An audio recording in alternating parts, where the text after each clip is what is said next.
한국 영화 역사에서 이 숫자를 넘어선 작품은 단 하나뿐이었습니다. 그리고 지금 그 단 하나의 자리를 향해 또 다른 영화가 조용히 그러나 확실하게 다가서고 있습니다.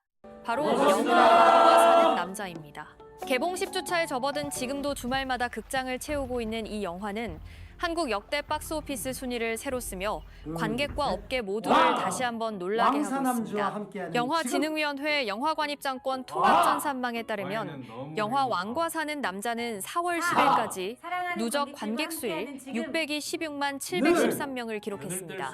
장항준 감독이 연출하고 박지훈이 주연을 맡은 이 작품은 이로써 한국 역대 박스오피스 2위 자리에 사실상 오르게 됐습니다. 하루 이틀 사이의 차이였습니다. 영화계가 숨을 죽이며 지켜보던 순간이 마침내 현실이 된 것입니다.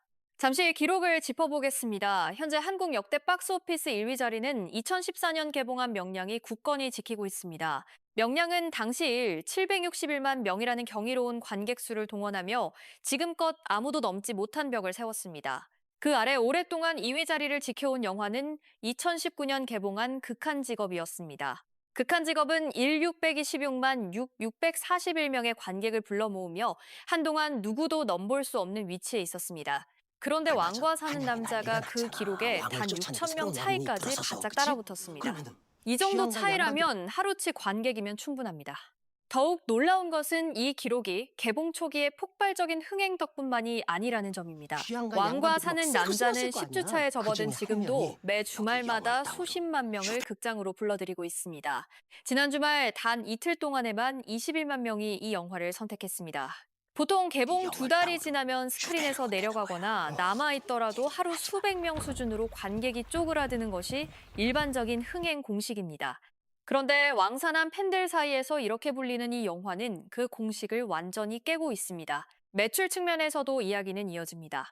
왕과 사는 남자는 현재 역대 한국 영화 최고 매출 기록을 경신하고 있는 것으로 집계됩니다. 관객 수 기준으로는 명량에 아직 미치지 못하지만 지금의 티켓 가격을 반영한 매출 기준으로는 이미 새로운 정점에 올라서 있다는 의미입니다.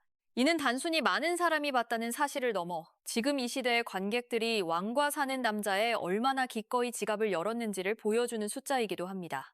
왕과 사는 남자는 어떤 이야기를 담은 영화일까요?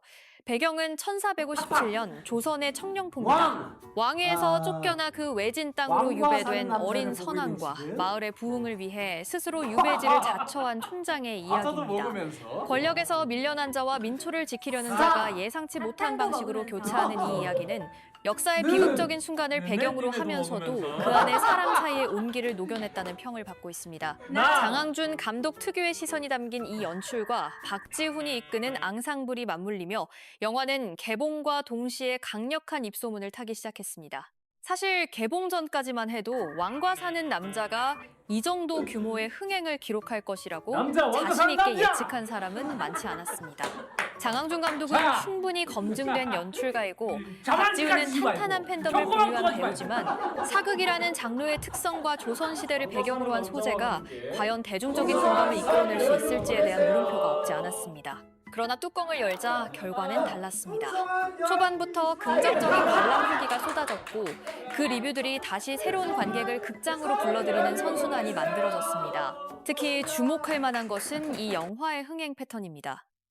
대부분의 영화가 개봉 첫 주말에 폭발적인 수치를 기록한 뒤 빠르게 하강 곡선을 그리는 것과 달리 왕과 사는 남자는 주차가 지날수록 하강폭이 눈에 띄게 줄어드는 이른바 롱런 흥행의 교과서 같은 행보를 보이고 있습니다. 주변에 추천을 받은 관객, SNS에서 화제를 접한 관객, 처음 보고 나서 가족이나 친구를 데리고 다시 찾아온 관객이 계속해서 극장 문을 두드리고 있는 것입니다. 이런 흥행 구조는 단순히 마케팅이나 스타 파워만으로는 설명되지 않습니다. 결국 영화 자체가 입소문을 만들어낼 만한 힘을 가지고 있다는 뜻입니다. 물론 시선이 자연스럽게 향하는 곳은 하나입니다. 761만이라는 명량의 기록입니다. 왕과 사는 남자가 현재의 흥행 흐름을 유지한다면 이 벽에 도전할 수 있을까요? 아직 단정하기 이른 것은 사실입니다. 10주 차에 접어든 지금도 주말에 21만 명이 찾아오는 기세는 분명 인상적이지만 2위에서 1위까지의 거리는 여전히 만만치 않습니다. 그 사이에는 약 135만 명이라는 숫자가 놓여 있습니다. 하루에 수천 명씩 꾸준히 채워나가야 하는 숫자입니다. 쉽지 않은 여정이지만 불가능하다고 단언하기에도 이른 상황입니다. 장항준 감독과 왕과 사는 남자는 지금까지 모두의 예상을 한 번씩 비껴온 영화이기 때문입니다. 이 모든 숫자들을 놓고 볼 때 한 가지는 분명합니다. 왕과 사는 남자가 단순한 흥행작의 경계를 넘어 한국 영화사의 한 페이지를 장식하게 됐다는 사실입니다. 장항준 감독은 이번 작품으로 자신의 연출 경력에서 가장 큰 이정표를 세웠고, 박지훈은 스크린에서의 가능성을 새롭게 증명해 보였습니다. 그리고 무엇보다 주말마다 극장을 찾아준 수많은 관객들이 이 기록의 진짜 주인공입니다. 여러분은 어떻게 보시나요? 왕과 사는 남자가 이 기세를 몰아 결국 명량의 역대 1위 기록까지 넘어설 수 있을까요? 아니면 역대 2위로 마무리되는 것이 더 현실적인 시나리오일까요? 여러분의 생각을 댓글로 남겨주세요. 영화를 직접 보신 분이라면 관람 후기도 함께 나눠주시면 더욱 풍성한 이야기가 될 것 같습니다. 좋아요와 구독도 잊지 말아주시고 이 채널에서 앞으로도 한국 영화와 엔터테인먼트 소식을 가장 빠르게 전해드리겠습니다. 감사합니다.